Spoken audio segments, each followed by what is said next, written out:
આપણે આવા પ્રતાપી દઈ ગયા, કેટલું કામ મોટું કરી ગયા. નહીં તો કચ્છનો કાકરો ન ઓળખત. હવે કચ્છ તો કિંમતી થઈ પડ્યું આખું. આ નરનાડે બેઠા એટલે બીજાને ખબર હોય કે ન હોય, કચ્છમાં નરનાડે આવ્યા પછી કચ્છની કિંમત થઈએ. હા ત્યાં 24 આખી લીલી છે ને એ બધામાં રૂપિયા પૈસા બધા નરનાડેવના પ્રતાપથી છે. બધું બેંક ઉભરાઈ રહ્યું ને એનું કારણ આ નરનાડેવ છે. ઇનડાયરેક્ટલી આ બધી વસ્તુઓ ડાયરેક્ટ કોઈને ખબર પડે કે ન પડે, આ બધું કારણ આ છે. તો એવા જયકારી કેટલાય ભગવાને કામ કરે હો. જયકારી ધારી મૂર્તિ પૂરી સૌના હૈયાની. હા એવી મૂર્તિ પણ એવી આ વખતે ધારી. પેલા ઘણી મૂર્તિઓ ધારી હતી. મત્સ્ય રૂપ એનું જ હતું, કચ્છ રૂપ એનું જ હતું, વરા રૂપ એનું જ હતું, નરસિંહ રૂપ એનું જ હતું, વામન રૂપ એનું જ હતું, હયગ્રી રૂપ એનું જ હતું, એ જ હતું.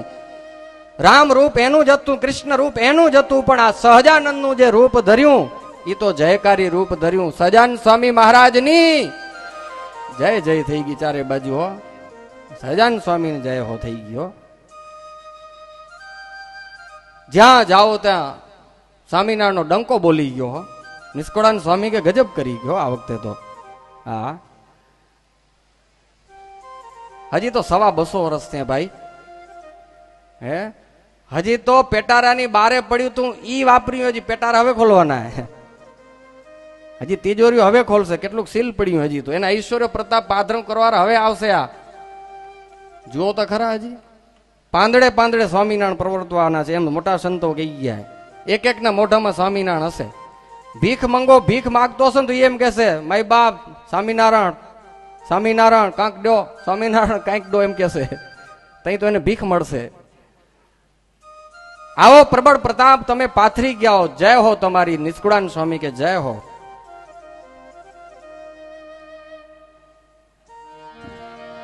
જય જય જગના જીવન ને રે, જય જય પ્રભુજી પાવન રે, જય જય જનહિતકારી રે, જય જન્મ મરણ દુઃખ હારી રે. સ્વામી હજી સંતોષ નથી થતો, હજી જય બોલાવીએ કે જગ જીવનની. આખા જગત નું જીવન રૂપી છે. લો બધા શેનાથી જીવી રહ્યા આપણે? હે આ પવન કોણ મોકલે છે ભાઈ? હા આ પવન નો પંખો કેના હાથમાં ભાઈ? સ્વામિનારાયણ હાથમાં. કેના હાથમાં છે? સ્વામિનારાયણ હાથમાં છે. તો જીવન કોણ છે? આ સ્વામિનારાયણ ભગવાન. જનહિતકારી એવા હે સજાનંદ સ્વામી તમારી જય હો. જન્મ મરણના દુઃખ હરનારા એવા હે સજાનંદ સ્વામી તમારી જય હો. જનક જીવના આ બધા જીવના પિતા એવા સજાનંદ સ્વામી તમારી જય હો. બધાના બાપ આ નિષ્કોળાન સ્વામી બધાનો બાપ આ. તમે તો કોઈક 1-2 બાળકના પિતા હશો, પણ આ સ્વામિનારાયણ ભગવાન તો સર્વ સૃષ્ટિના જીવના બાપે. હા હા બધા એના દીકરાઓ. ગુંડા કે ભરાડી કે ડાકુ કે ગમે હોય, પણ એનો બાપ કોણ હે? સ્વામિનારાયણ. એમ બોલો સ્વામિનારાયણ. બધાનો કીડી મકોડીનો બાપ પણ સ્વામિનારાયણ. કોણ? હા એ સ્વામિનારાયણ. એમ છે કે નહીં તમને? ઝાડ પાર વૃક્ષ વેલી માછલી કીડી મકોડી પંખીડા જે કોઈ છે એનો બાપ કોણ? સ્વામિનારાયણ. નિષ્કોળાન સ્વામી કે સર્વનો જનક. સુખદાયક છો સદૈવ નારે, જય જનના જનની જેવા.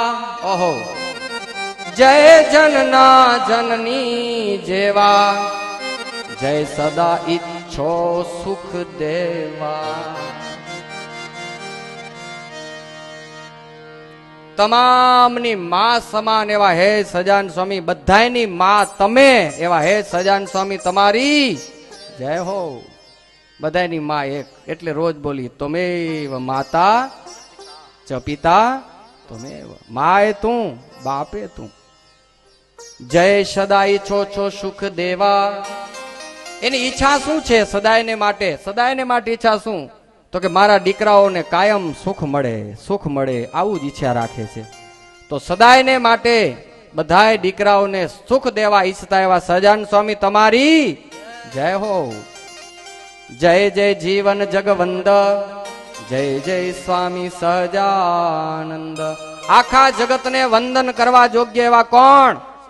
સહજાનંદ સ્વામી, સ્વામિનારાયણ ભગવાન તમારી જય હો. જય જે કર્યા આવી કારજ, જોઈ જન પામ્યા છે આચરજ. આ યતિ અલૌકિક કામ કીધા, અને આશ્રિત ને અભયદાન દીધા. બહુ પાય કલ્યાણ કેરા, કરે આવી જગે ઘણેરા. અરે તે તો લખ્યા જેટલા લખાણા, કંઈક રહ્યા ને કંઈક કેવાણા. સ્વામી કે આ સહજાનંદ સ્વામી ધરતીમાંથી આવીને જે કામ કર્યા એ મેં કેટલાક લખ્યા ને કેટલાક તો રહી ગયા. કે બહુ પ્રકારે ઉધાર્યા પ્રાણી, તેની લેસ લખી છે મેં એધાણી. સાંગો પાંગ અતિથિ કેવારે, નથી વાલ્મીક વ્યાસ જેવા. સાંગો પાંગ તો વ્યાસે ન કહી શકે, વાલ્મીકે ન કહી શકે, તો આ હું ક્યાંથી કહી શકું.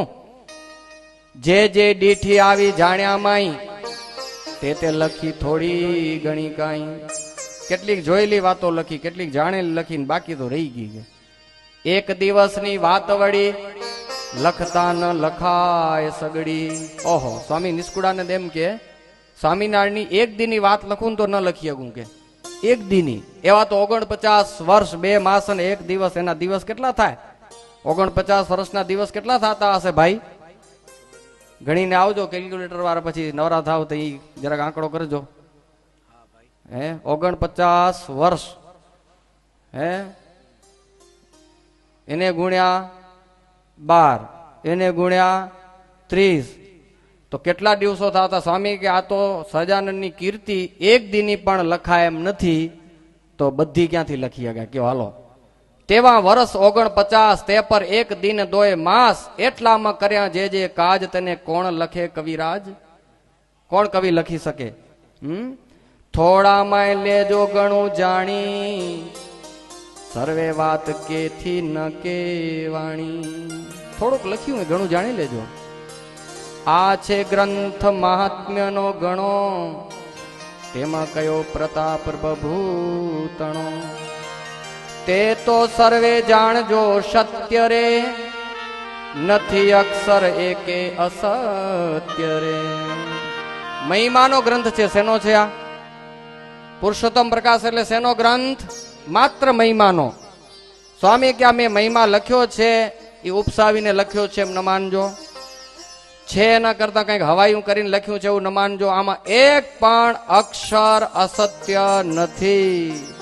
ઘણી વખત આપણે એમ થાય આવડું લખેરાથી મારે થોડુંક ઉમેરીને લખતા હશે એમ.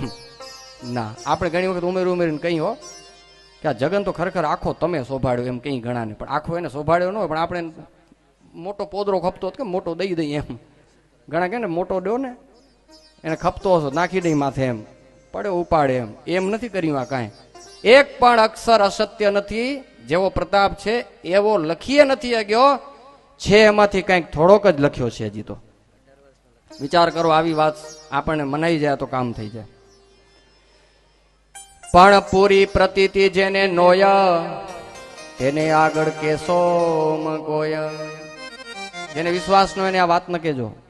એ માનશે ને એમ જ કહેશે ગપ્પાય, એમ જ કહેશે ટાઢા પોરના દીધા. આવડો મહિમા કાંઈ હોય થોડો?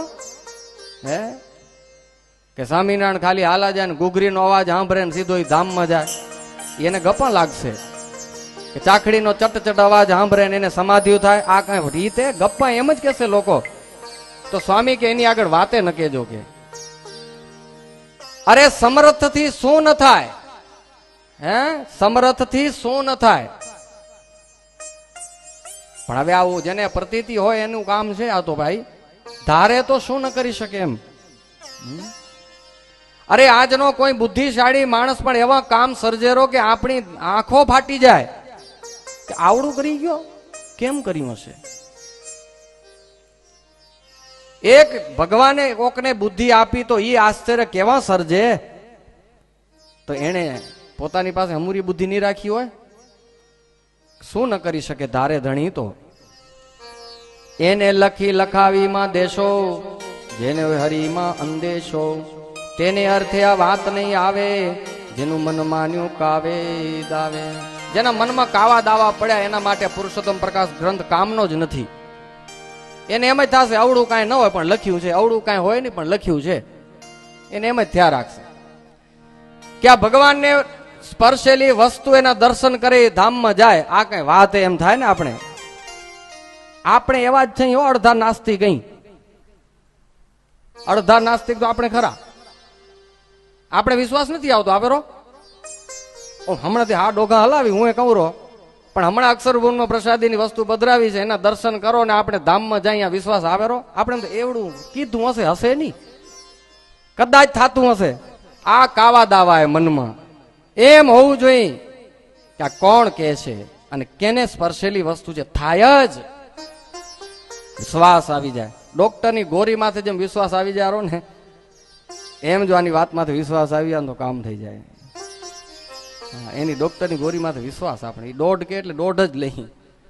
ખાધા પહેલા 1.5 કલાક પહેલા તો 1.5 કલાક પહેલા જ લઈ. આપણે વિશ્વાસ એને કીધું ને એટલે ડાયાબિટીસ કંટ્રોલમાં આવી જ જશે. લાડવો ખાધા પછી ગોરી લો એટલે કંટ્રોલમાં આવે જ. વિશ્વાસ જ આવી ગયું આપણે ગોરી ઉપર આવી જાય પાછું કંટ્રોલ આવી જાય પાછી. તો ઈ જેમ સત્ય છે ડોક્ટરની ગોરી તેમાં સહજાનંદનો મહિમા પણ નિષ્કુળાનંદ સ્વામી કે 100% સત્ય છે. 100% કે વિશ્વાસ રાખો.